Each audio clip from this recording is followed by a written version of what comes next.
Ya inicia Hablemos de Obesidad y Salud. Entrevistas, mensajes, historias de vida, reportajes, recomendaciones y mucho más.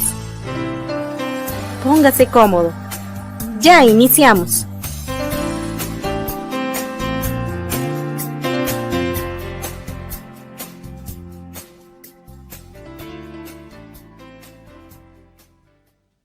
Hola, ¿qué tal? Gracias por estar en compañía del programa Hablemos de Obesidad y Salud, agradeciendo su sintonía como todas las semanas. Invitándole para que siga nuestras redes sociales, aparecemos como Hablemos de Obesidad y Salud, tanto en Facebook como en YouTube. Ahí usted encontrará todos los programas que hemos emitido desde el 6 de enero del año 2018. Tenemos 8 años al aire. Ahí usted va a encontrar muchas historias de vida, muchos mensajes, recomendaciones y va a encontrar mucho material, todo siempre relacionado con el tema de la obesidad.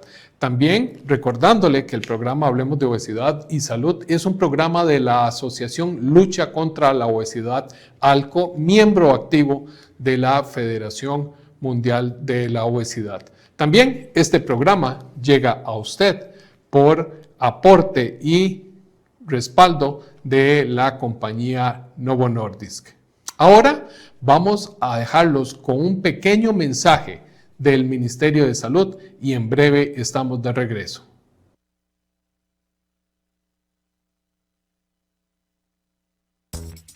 ¿Cómo leer correctamente una etiqueta nutricional? Verifique el tamaño por porción del alimento y el número de porciones por envase o empaque. Si la cantidad de porciones que indica el empaque es 1, los valores nutricionales corresponden a esa porción. Pero, por ejemplo, si un paquete de galletas trae 4 galletas y la porción son 2 galletas, multiplique la cantidad de los valores nutricionales. Préstele atención a la cantidad contenida de los siguientes nutrientes: energía total, azúcares añadidos, sodio, grasa saturada, colesterol y grasas trans. Su consumo en exceso puede traerle problemas a su salud.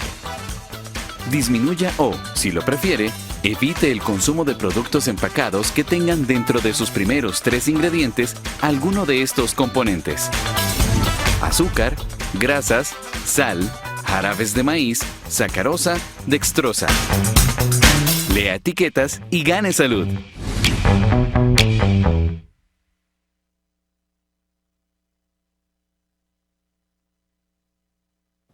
La semana pasada, el pasado 4 de marzo, fue el Día Mundial de la Obesidad.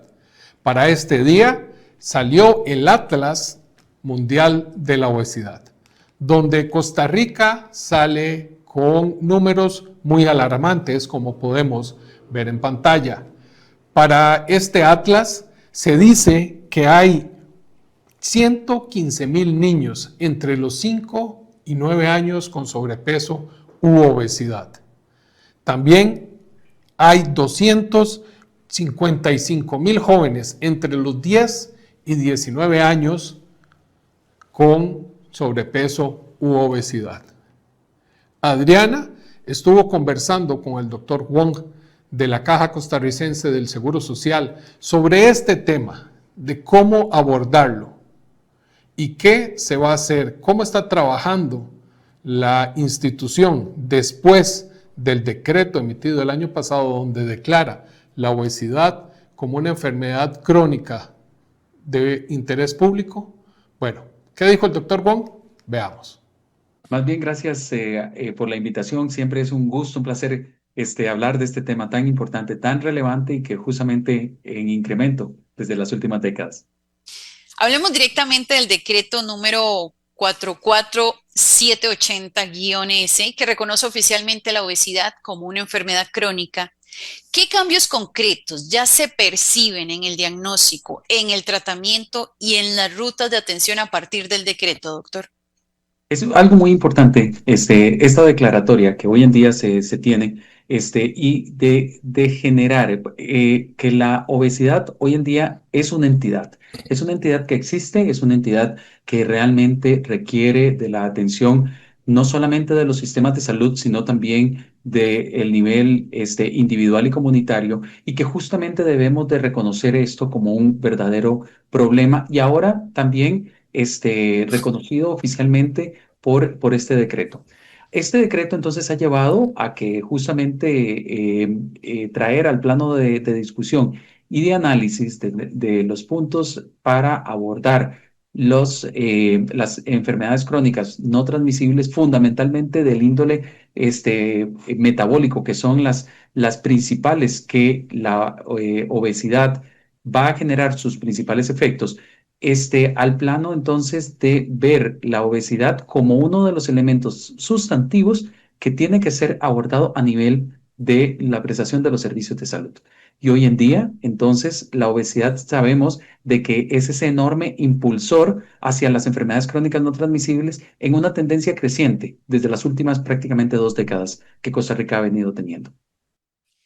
¿Cuáles son las acciones innovadoras que están aplicando los equipos de atención primaria? Hablemos de esta parte para poder mejorar la prevención y el manejo de la obesidad y cómo podemos extender esas iniciativas a todo el país, ojalá.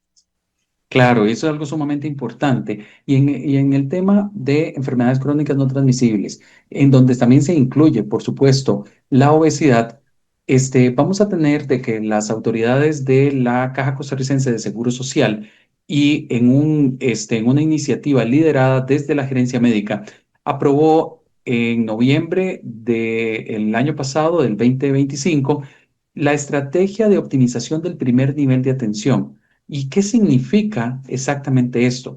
Se trata de una estrategia demostrativa con especial énfasis en enfermedades crónicas no transmisibles y que justamente va a abordar las tres principales enfermedades crónicas no transmisibles que están llevando a un incremento en la severidad, es decir, la hospitalización que lleva a la discapacidad permanente o a la muerte prematura y que son hipertensión arterial, diabetes, dislipidemia y detrás de todo esto, por supuesto, el abordaje de la obesidad.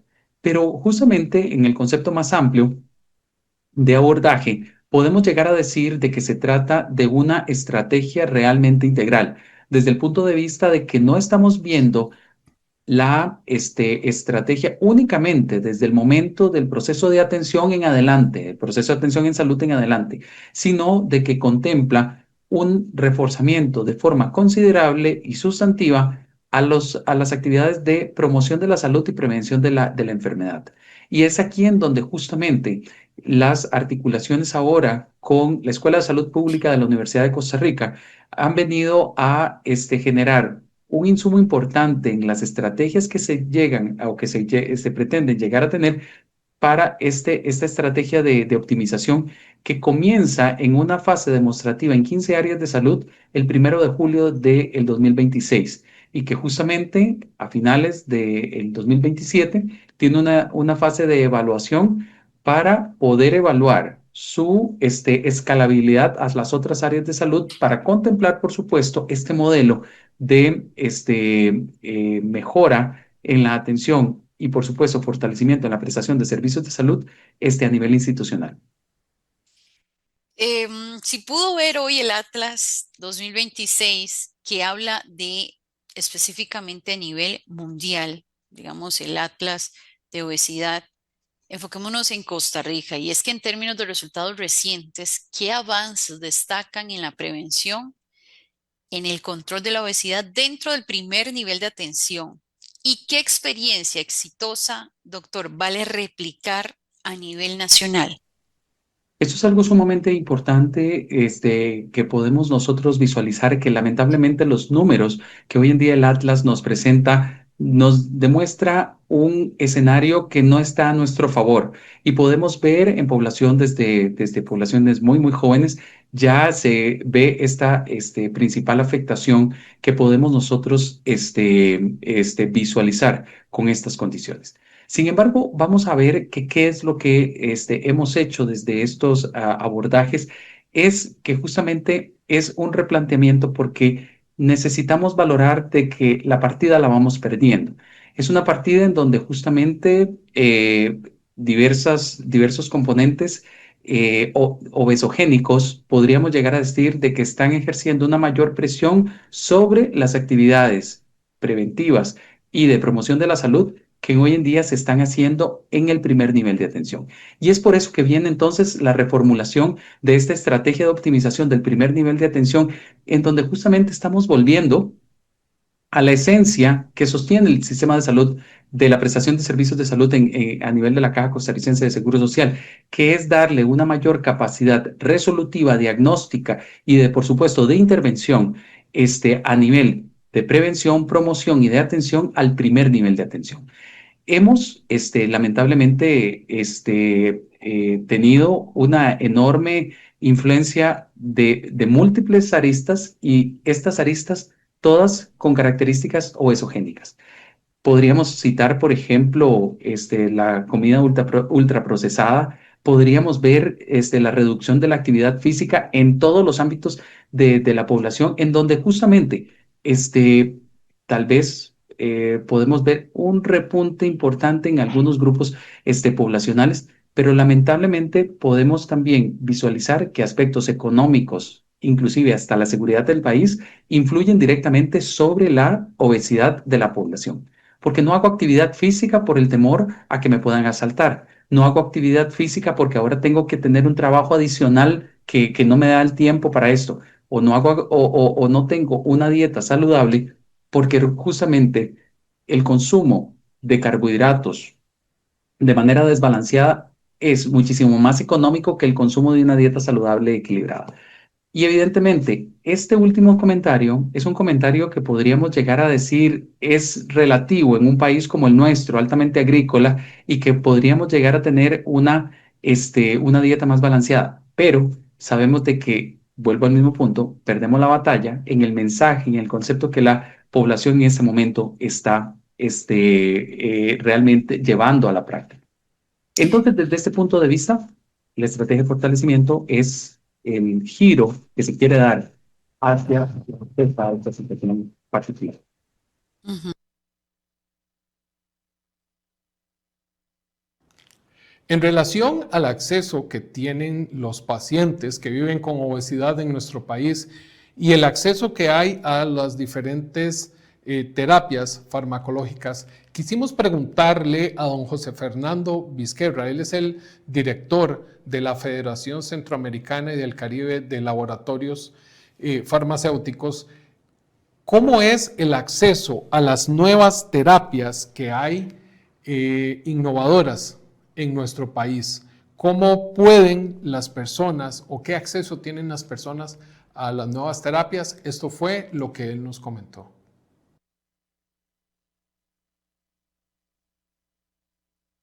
Definitivamente el reto de tener un acceso en el momento oportuno para los pacientes es un reto global. Desde FedePharma, como representantes de la industria de innovación, somos generadores también de información a través de estudios como el Patient Weight Indicator. Este estudio lo que básicamente evalúa es la velocidad de acceso a terapias innovadoras en los diferentes sistemas de salud. Lamentablemente hoy Costa Rica es el país que tiene más atraso en Latinoamérica, con 84 meses en el último dato de estudio en el 2025, regido por 54 meses en la parte regulatoria y otros 30 meses para poder tener acceso a una institución pública.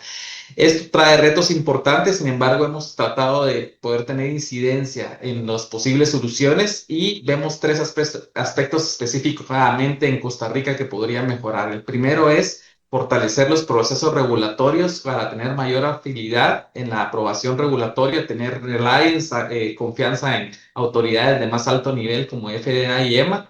Ya de hecho estamos esperando los resultados para la data del año 2025 del Patient Weight Indicator. De hecho, la próxima semana vamos a estar en Argentina escuchando la nueva presentación de data porque se ha trabajado con el Ministerio de Salud y la parte regulatoria para poder mejorar estos procesos. Esperamos que estos tiempos hayan disminuido y que Costa Rica se fortalezca con ese tema. El segundo tema importante es poder incorporar modelos de evaluación de tecnología sanitaria mucho más dinámicos, teniendo mucho más celeridad en la aprobación de nuevas terapias, y hablamos de la Caja del Seguro Social como FedePharma. hemos tenido incidencia al ser parte del Comité Revisor de Evaluación de Tecnologías Sanitarias dentro de la Caja. Este comité pues es un comité que formó la Caja desde el Departamento de Farmacoepidemiología. Es un comité multidisciplinario donde están representados pacientes, están representadas organizaciones como colegios médicos, farmacéuticos, para poder tener un manejo más integral. Y esto, pues, al tener una agilidad mucho más expedita y normas claras y rutas establecidas para poder tener acceso a medicamentos, esto se vuelve un tema importante para tener una mejora en el tema de acceso. Y por último, también explorar mecanismos alternos de financiamiento para dar sostenibilidad al sistema de salud. Definitivamente sabemos que los sistemas de salud no tienen presupuestos infinitos y necesitan tener certidumbre en los mismos. Así que tenemos ya alternativas de mecanismos de innovadores de compra como acuerdos de entrada gestionada, que la ley ya lo permite en Costa Rica. De hecho, ya Hacienda ha promovido el tema de las compras innovadoras y esto pues nos da alternativas a las instituciones, hacer alianzas público-privadas, en tener acuerdos de entrada gestionada, manejando acuerdos de riesgo, para poder tener mayor certidumbre y dar sostenibilidad a los sistemas de salud. Entonces, desde esa parte creo que esos son los 3 puntos clave que tenemos que trabajar para poder mejorar ese acceso y esa velocidad para que los pacientes reciban sus tratamientos de manera oportuna, para poder aprovechar los mismos y poder tener los beneficios que presenta la innovación.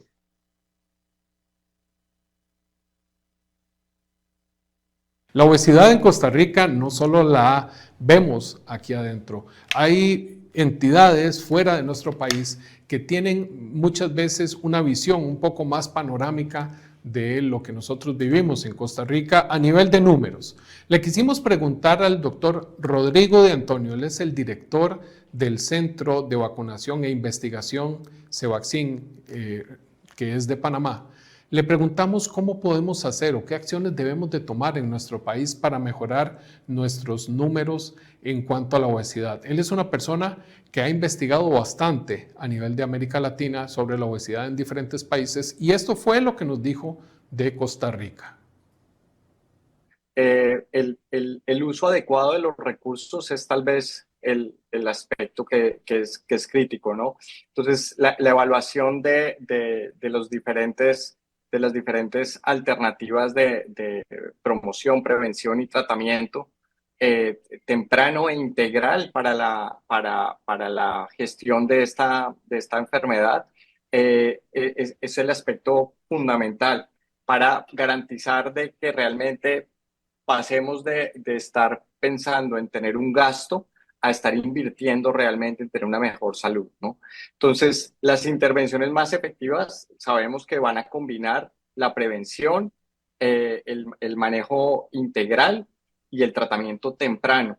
Entonces, muchas de las guías de manejo deben asegurar, sobre todo, como mencionaba también la señora Ana, incorporar a la comunidad realmente a los pacientes dentro de los programas de detección temprana en atención primaria, tener estos programas de manera estructurados, un seguimiento continuo, estar abiertos a las nuevas tecnologías en salud, lo nuevo que vaya evolucionando, tener estos mecanismos de evaluación dinámica de las nuevas tecnologías en salud para la prevención y el manejo de esta enfermedad, de tal forma que permita también incorporar no solamente lineamientos, sino guías de manejo que puedan ser evaluadas, generando datos también de evaluación en mundo real que permitan demostrarle a los tomadores de decisión, sobre todo aquellos que son los encargados del presupuesto, cuáles son esas inversiones en las que más se deben enfocar, ¿no?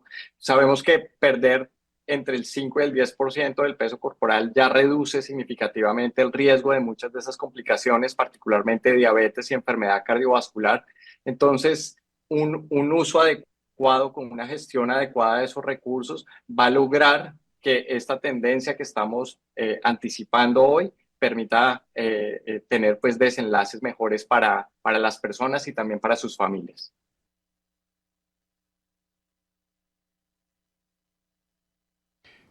En Hablemos de Obesidad y Salud, queremos presentarle la recomendación de la semana.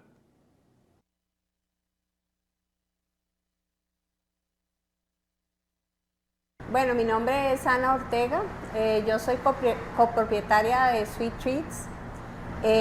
Somos una empresa familiar costarricense, es una empresa que nació hace 25 años, nació en nuestra casa, empezamos a cocinarle a nuestra hija Paula, que vive con diabetes tipo 1 desde los 4 años de edad, actualmente tiene 31 años y gracias a Dios está súper bien. Actualmente tenemos más de 60 opciones diferentes para ofrecerle a nuestros clientes y tenemos nuestros productos en todo el país. Los tenemos en los supermercados Walmart, Automercado, Más por Menos, Compre Bien. Los pueden encontrar en el área de panaderías. Tenemos tanto productos siempre frescos, ¿verdad? Tanto en las urnas calientes como panes, también en las urnas frías postres. Y tenemos una tiendita aquí en Curriabat, en Pinares de Curriabat, en el centro comercial Plaza Carpintera, aquí Carretera Vieja Tres Ríos, donde pueden encontrar toda la variedad de productos, todo aquí especialmente hecho para las personas, no solo que viven con diabetes, sino también para las personas que les gusta cuidarse, que les gusta tener algo rico, saludable. Y también para las personas que son alérgicos al gluten, ¿verdad? A las personas celíacas también tenemos opciones sin gluten y sin azúcar. Todos los productos vienen con su información nutricional, sus intercambios, y vienen bien etiquetados si son sin gluten o si solo son sin azúcar. Bueno, es muy importante agregarles que tenemos productos de temporada, por ejemplo en Navidad tenemos queque navideño. ¿Qué otra temporada importante? Bueno, ahora que tenemos chiverre, ahora para Semana Santa hacemos chiverre sin azúcar, tenemos empanaditas de chiverre y tenemos pan con chiverre, así que es un chiverre que preparamos nosotros y es riquísimo, riquísimo comerlo con heladitos, sin azúcar por supuesto. Tenemos también leche condensada, tenemos dulce de leche, así que tenemos una variedad de productos muy grandes, ¿verdad? Queques, postres, panes, pueden venir aquí y verlos todos. Entonces aquí, como pueden ver, todo viene con su información nutricional y sus intercambios. Bueno, esta leche condensada, por ejemplo, es muy importante, viene aquí que es libre de gluten, libre de azúcar, además es sin lactosa, y si nos fijamos en la información nutricional, 1,5 cucharadas es totalmente libre digamos, para las personas que están en algún tipo de alimentación con su nutricionista. En nuestras opciones de queques de cumpleaños, este es el tamaño de 12 porciones, de acuerdo a la recomendación de la nutricionista. Entonces, lo que dice en la información nutricional, este es el queque de piña. Entonces, si se divide en 12 porciones, cada porción equivale a 1,5 harina y 1 grasa. Entonces, vean que serían porciones que son porciones medianitas, son buenas porciones y es un queque delicioso, ¿verdad? Es humedito por dentro. Así que tenemos queque de maracuyá, de chocolate, de melocotón, de moca.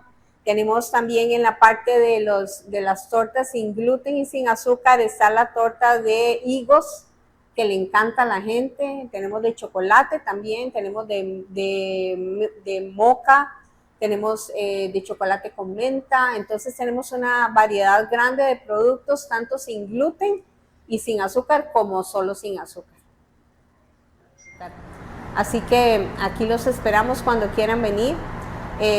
También recuerden que tenemos la asociación Día Vida, que es una asociación que tiene 20 años de estar trabajando para las personas que viven con diabetes.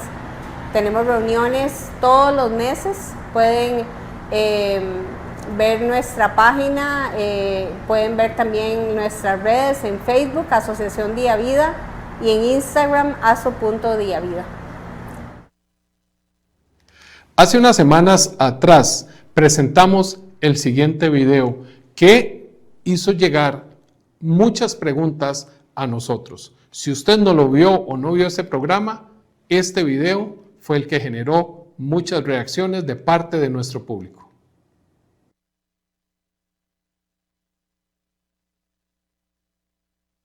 Y lamentablemente en ese entonces, cuando yo inicié, solo habían en inglés. Entonces, por lo menos en el área hispana no. Entonces, cuando yo decidí poner mi historia al público, tenía un miedo. Y te comentaba la vez pasada que yo me cubría el rostro porque yo tenía pavor. O sea, estaba dispuesta a presentar mi cuerpo y esto es lo que hay, pero no mi rostro. Entonces, nunca me imaginé el boom que se iba a hacer alrededor de mi proceso. Lo agradezco, pero nunca fue la intención. ¿Cuál fue su peso máximo? 257 kilos. Ese fue, bueno, por lo menos hasta donde la balanza me contó. Antes de eso no había encontrado ninguna balanza, o ninguna balanza me había dado un peso realmente. Cuando logré encontrar una balanza con un monto bastante grande, fueron 257. Pero yo empecé con sobrepeso entre los 20 años para arriba. Había estado jugando con mi peso de los 20 años para abajo, pero de ahí de los 20 se desbordó totalmente. ¿Qué la lleva a subir peso, Kari? Mira, yo puedo poner muchos factores, pero para mí el subir de peso fue el que no me tocaran.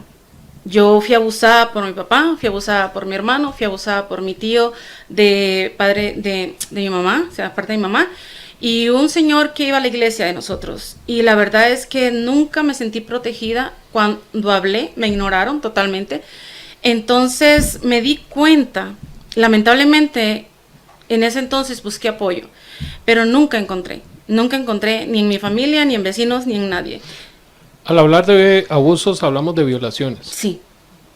Mi padre abusó de mí entre 4 o 5 añitos, estaba muy pequeña, recuerdo. Mi hermano abusó hasta casi tal vez los 10 años y así sucesivamente.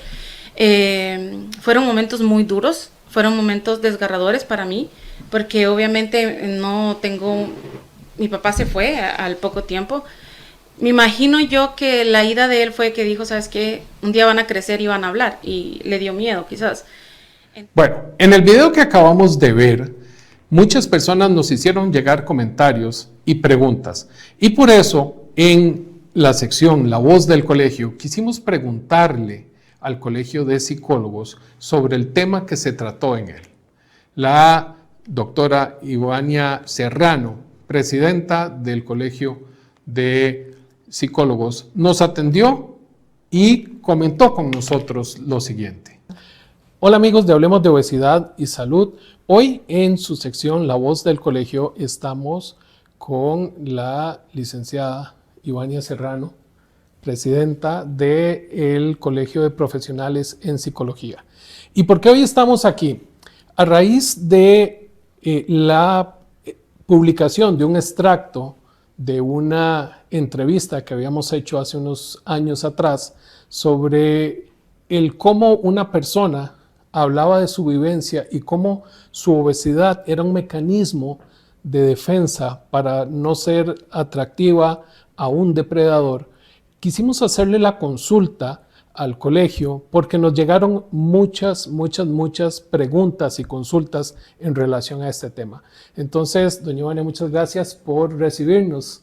Estamos a la orden y muy emocionada de hablar de estos temas porque precisamente es en uno de los campos de acción en donde yo me he desenvuelto. Entonces, aunque es la voz de los colegios, a mí sí me gustaría dejar muy en claro que también es parte de mi propia experiencia en la clínica, en el trabajar con personas que sufren de obesidad. Gracias. Doña Ivania, ¿qué tiene que ver la obesidad como mecanismo de defensa a nivel emocional para no ser atractivo o atractiva a un depredador? Bueno, entramos a terreno ya pesado con esta pregunta que me lanzas de buenas a primeras, ¿verdad? Yo creo que antes de entrar a desmenuzar un poquito esto, es importante entender que cuando nosotros hablamos de obesidad, estamos hablando de una amplia sombrilla de diferentes factores y de diferentes circunstancias que llevan a la persona a vivir con obesidad. Ojo como lo estoy diciendo, Arturo, a vivir con obesidad. Las personas que sufren de obesidad realmente es eso, que la sufren. Estamos hablando de una patología y si bien es cierto, es física, también tiene componentes psicológicos y componentes emocionales que es importante tomar en cuenta.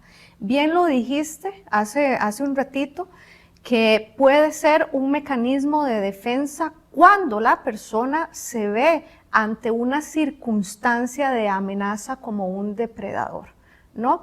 Y las personas van haciendo este mecanismo funcional, y el hecho de que sea un mecanismo funcional no quiere decir que sea el mecanismo correcto. Es funcional porque es un mecanismo que adapta a la persona para poder seguir sobreviviendo. Y esto es importantísimo que lo podamos entender de esta manera, porque la persona no es que vive feliz, no es que vive con bienestar, no es que vive tranquila, sino que se adapta ante una circunstancia específica, en este caso la obesidad, para poder seguir adelante con su vida.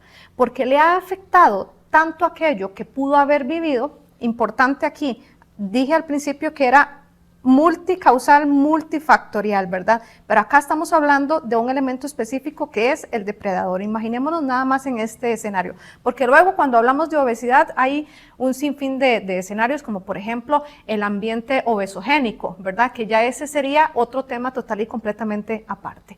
Hoy nos estamos enfocando en esto que sería el depredador que va detrás de una víctima, ¿verdad? Entonces, si nos plasmamos ahí en este escenario muy específico, entendemos que la persona pudo haber vivido en algún momento una experiencia tan traumática que necesitó hacer de alguna manera una estrategia para poder seguir adelante, porque si no, esa persona de alguna manera hubiera disfuncionado. Entonces yo creo que ese es un principio muy básico que tenemos que tener en la mente o que tenemos que tomar en cuenta a la hora de entender. Y aquí voy con la otra parte, el dolor de la persona. La obesidad, ya bien estamos hablando de una enfermedad como tal y es importantísimo también empezar a tratarla como una enfermedad como tal, no porque seamos o tengamos alguna fobia con las personas que sufren con obesidad, que es muy común, que dicen, es que sos gordofóbico, o bueno, le ponen otros términos, ¿verdad? Pero no es eso, porque la obesidad muchas veces podría ser el principal, ojo lo que estoy diciendo, el principal detonante de los trastornos de la conducta alimentaria. Entonces, es importante que no lo veamos como el contexto obesofóbico, ¿verdad? Sino más bien como un tema que viene a ser el detonante o la máscara del dolor de la persona. Nosotros trabajamos con el dolor de la persona. Una persona que sufre obesidad es una persona que sufre. Una persona con mucho dolor que no ha sabido o no ha podido gestionar a lo largo de los años e hizo esta estrategia o este mecanismo de defensa para poder seguir adelante. Qué interesante eso que me dice, porque ¿será que la gente le tiene fobia a la obesidad? Porque ahora que la escuchaba, pensaba tal vez en alguien que se ve al espejo y que tal vez sufre de anorexia o vive con anorexia, pero su percepción es que tiene obesidad. O no sé si será así, dígamelo usted que es la especialista. Claro. Pero, ¿por qué nos da entonces miedo a la obesidad y por qué es como una defensa entonces? O sea, ¿qué tiene la obesidad que es tan aquí hay muchos odiado? Tintes, ¿no? Claro, aquí hay muchos tintes. Uno es la parte social, mientras que en el pasado tildaban a las personas que sufren de obesidad o que viven con obesidad de gorditos, haciendo hincapié en que a mayor gordura, mayor salud, ¿verdad? Y es un mito que hemos venido trabajando a lo largo de los años ya para poder romperlo. Pero yo creo que tiene mucho que ver también en cómo en algún momento se entró a la sociedad a la hora de poder alfabetizarla con el tema de la obesidad y entonces se nos volteó, como decimos, el sartén, ¿no? y pasamos de ser muy comprensivos con el tema de la obesidad a ser muy groseros con el tema de la obesidad. Entonces yo creo que también este constructo social nos ha ayudado a nosotros a no verlo de una manera como deberíamos de verlo, o sea, no fuimos alfabetizados de la manera correcta. Yo creo que eso es lo primero. Después, cuando nosotros hablamos de la imagen corporal, de esto, de vernos nosotros al espejo, es importante entender también, porque es parte de otro mito, no todas las personas que sufren de anorexia o no todas las personas que sufren de atracones o bulimia, quiere decir que son personas con cuerpos delgados o con cuerpos normativos.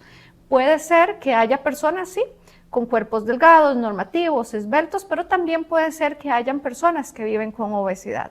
Entonces, eso también es un mito que tenemos que romper. Los trastornos de la conducta alimentaria también contemplan a personas con obesidad, ¿verdad? Aunque la obesidad no esté catalogada dentro de los criterios diagnósticos como un trastorno de la conducta alimentaria, pero podría ser que nosotros encontremos a personas con trastornos de la conducta alimentaria que sean personas que viven con obesidad. Entonces, esto también son mitos que tenemos nosotros que ir rompiendo e ir entendiendo para poder plantearnos en el escenario correcto. Ahora bien, ahora hablábamos fuera de cámaras en que todos en algún momento de nuestra vida teníamos algún rollo, ¿verdad? Con la imagen corporal. No siempre nos levantamos viéndonos igual, no siempre nos levantamos con los mismos ánimos, no siempre nos levantamos tan peinaditos como nos acostamos. Siempre va a haber algún detonante en algún momento de nuestra vida, aunque no sea todo el tiempo, ¿no? Pero siempre va a haber algún detonante grande, pequeño, en donde nos vayamos a sentir disconformes en algún momento de nuestra vida. ¿Quién no se ha sentido disconforme algún día en la mañana mientras se ve al espejo? Y yo creo que ahí es donde tenemos el parteaguas, en donde si es que estamos, qué sé yo, con una disconformidad, con un dolor o con un sufrimiento. Y aquí sí es importante, yo todavía no he conocido a ningún paciente que vive con obesidad que llegue al consultorio a decirme que es 100% feliz. Siempre he escuchado en su discurso que hay un dolor muy grande que no han podido sufragar. Y ese es el tema de fondo, ¿no? Hoy, por cierto, en la mañana me llegaba una paciente con una angustia y culpabilidad porque a raíz de un accidente que tuvo, se internó en su casa mientras se recuperaba y aumentó 10 kilos. Entonces, lo que ella me decía es que su familia le estaba diciendo que ella se estaba descuidando y que tenía que buscar amor propio. Pero después me estaba contando que su mamá falleció hace muchos años y que ella siempre hubiera querido tener una mamá que la apapachara, que la consintiera, que la escuchara y que estuviera presente, ¿no? Y tuvo una mamá pues, que tenía que ocuparse en otros temas, que tenía que trabajar para sacarlos adelante y que no estaba de pronto tan presente en la casa. Y que mientras está ella en su recuperación, ahorita, después de su accidente, la está cuidando una amiga de su tía que ha sido casi que como una mamá amorosa. Y entonces se ha dedicado a cocinarle, se ha dedicado a chinearle, se ha dedicado, ¿verdad?, a hacerle todo aquello que ella en algún momento anheló de su mamá.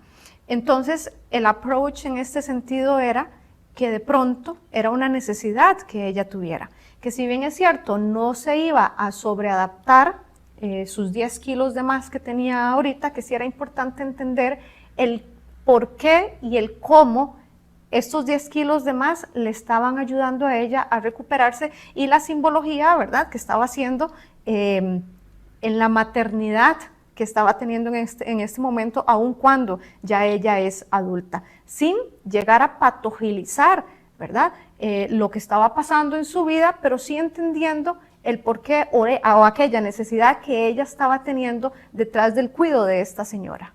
Es muy interesante cómo, no sé, la mente nos juega a veces esas malas pasadas.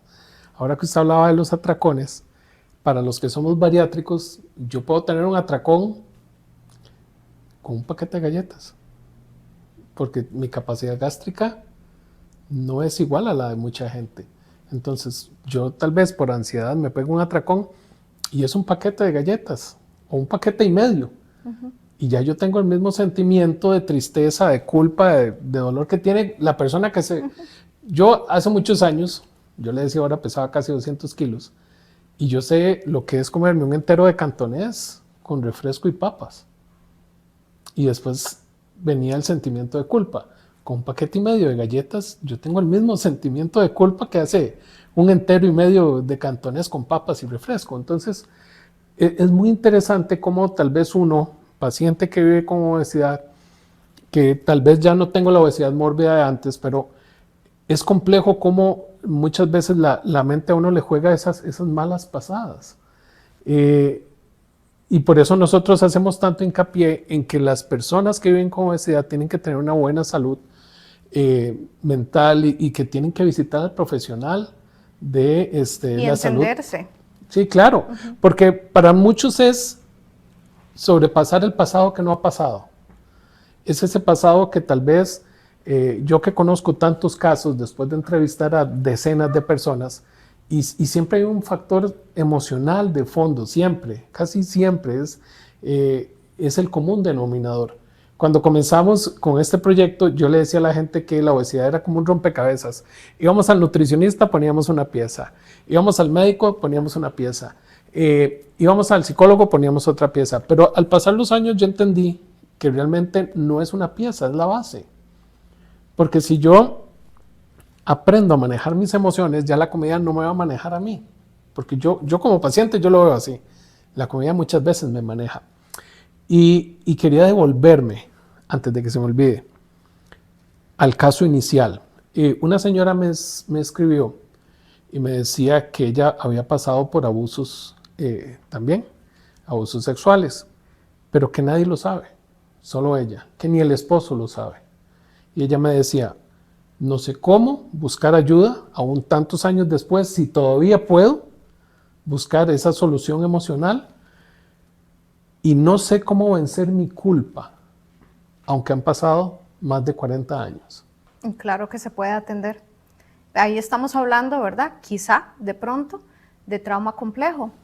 Sin embargo, no porque estemos hablando de trauma complejo quiere decir que no hay posibilidad de tratamiento. Aquí lo importante es poder conocernos a nosotros, poder entender cómo es que nuestra psique se adaptó a esa... bueno, uno le dice funcionalidad, yo le diría disfuncionalidad, porque en todo caso, si bien es cierto, me ayudó a mí a poder seguir adelante, fue bajo el espíritu de la supervivencia y no desde el bienestar. Entonces, muchas veces la comida sirve como un regulador emocional, que es importantísimo, ¿verdad? Hacer toda esta estructura porque hay una necesidad de control detrás de todo esto, ¿no? Porque hubo abuso, no podía controlar a aquella persona, entonces yo tengo esta gran necesidad de control y muchas veces tendemos a, como bien lo decías vos, a querer controlar las emociones y yo creo que el querer controlar las emociones es un error muy común que también tenemos nosotros como personas, porque las emociones no las podemos controlar en todo caso. Las emociones es importante poder gestionarlas. Cuando nosotros entramos tratando de controlar una emoción, se nos hace muy difícil y nos llenamos de mucha frustración, nos llenamos de mucha culpa y nos llenamos de mucha vergüenza también.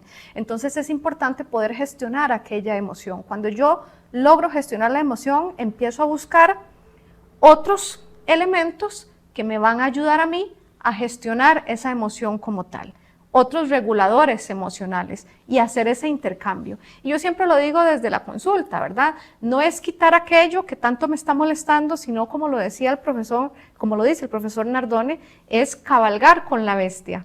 No podemos encerrar la bestia, no podemos dejarla libre, porque imagínate una bestia encerrada o una bestia libre, sino más bien es cabalgar con la bestia o surfear la ola, ¿verdad? De la situación que nosotros en algún momento podemos estar experimentando o de los efectos que podemos estar experimentando de alguna situación o de los estímulos que nosotros tenemos en alguna situación específica.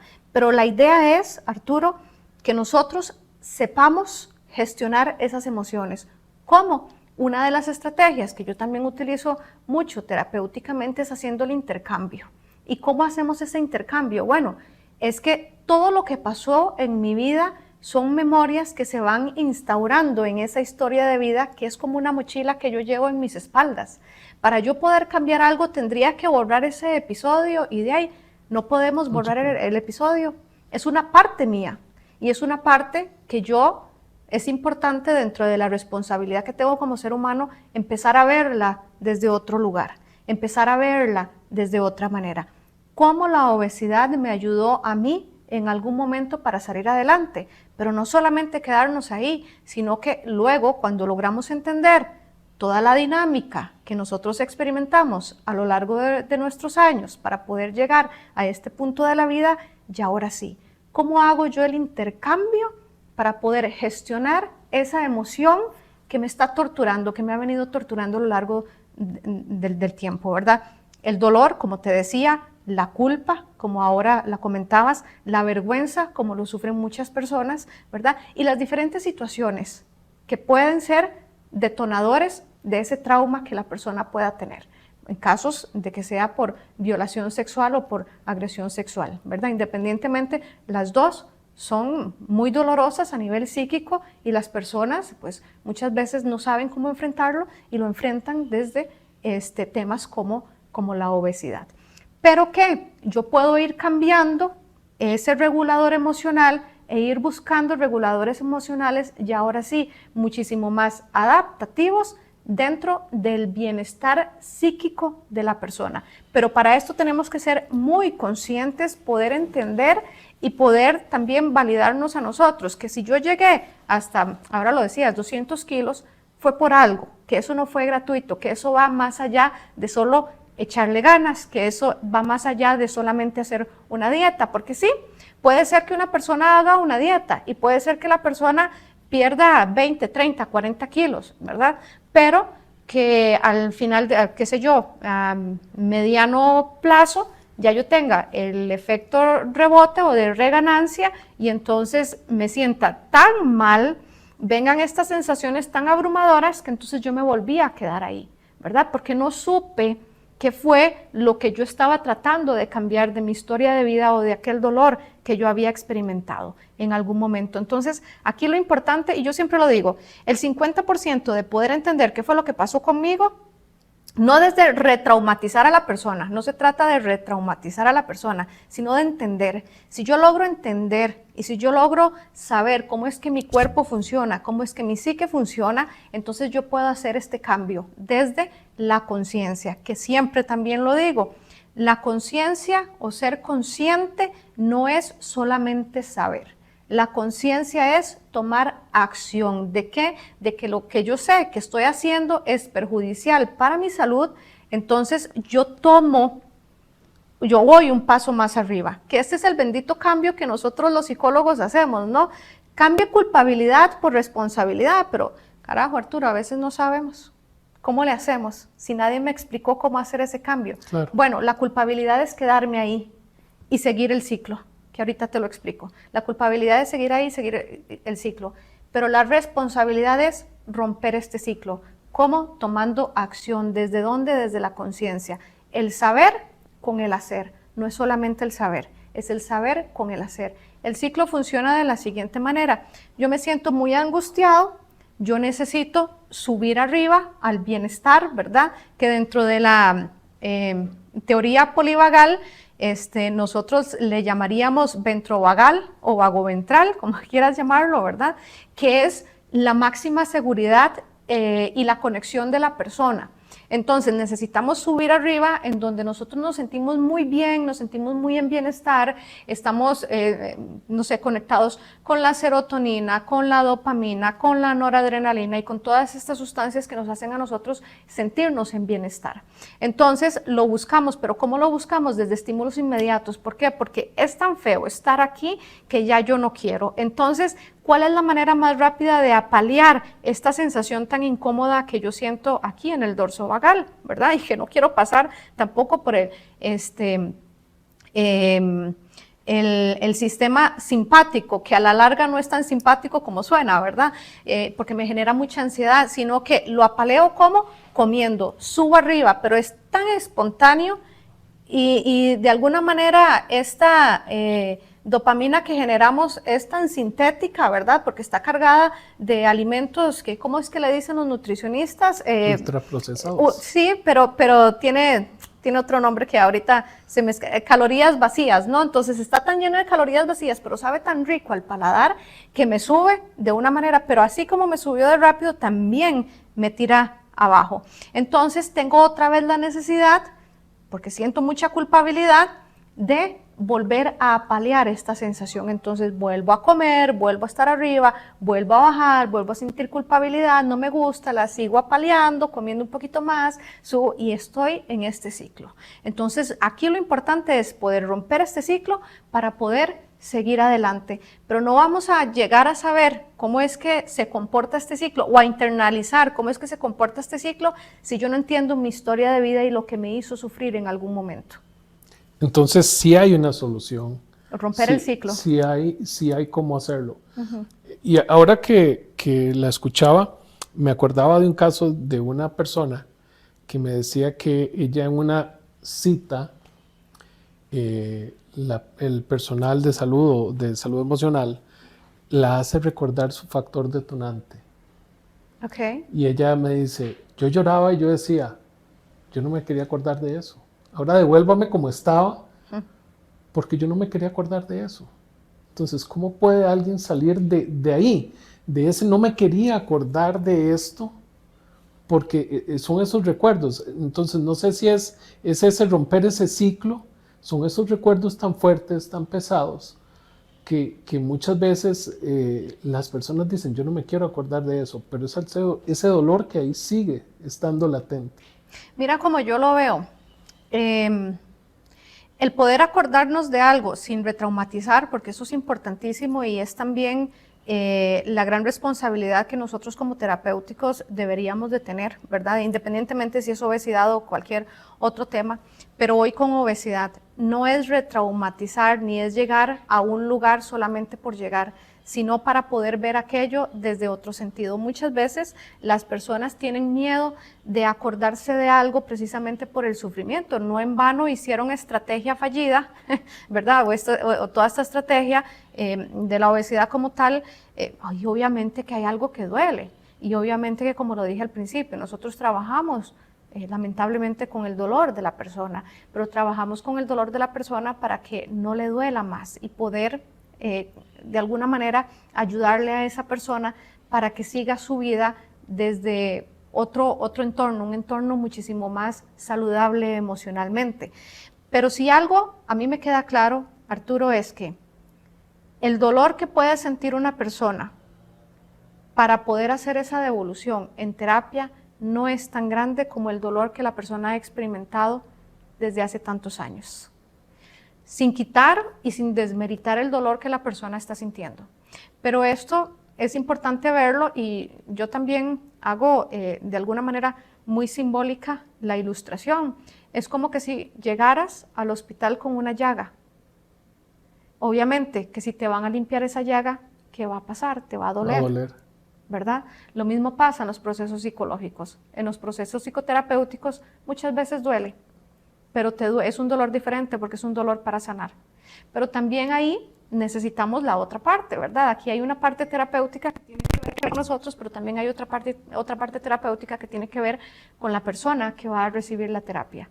Entonces ¿verdad? Aunque no se trata de echémosle ganas, sí se trata también de que nos vamos a enfrentar a dolores. La terapia psicológica no es solamente para que te digan lo bonito de la vida o qué tan bonito vas a vivir después, sino que también es enfrentar el dolor, enfrentar el miedo, enfrentar la culpa, enfrentar la vergüenza. Y yo lo digo y lo vemos como puentes.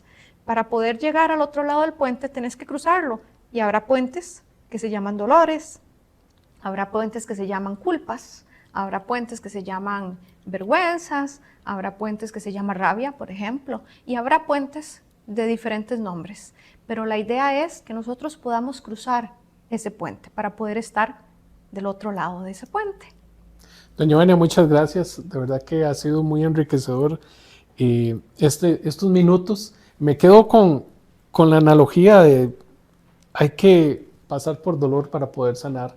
Realmente yo creo que quienes hemos pasado por la obesidad mórbida y que sabemos el dolor que se sufre todos los días al ver el espejo, al no caber en un bus, al no poder caminar, al no tener una vida cotidiana que uno desearía, es un dolor, pero muchas veces hay que pasar por el dolor, como dice usted, Correcto. para poder sanar. De verdad que muchas gracias, doña Con Ivania. todo gusto, estamos a la orden. Espero Arturo. que no sea la primera y la última vez que nos acompaña en Estaremos a la orden.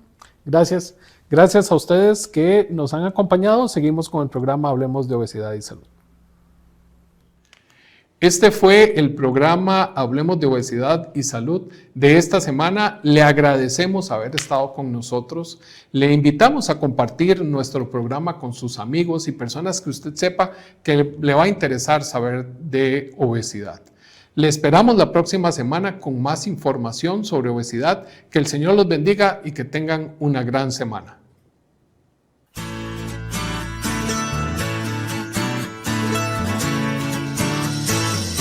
Esto fue Hablemos de Obesidad y Salud.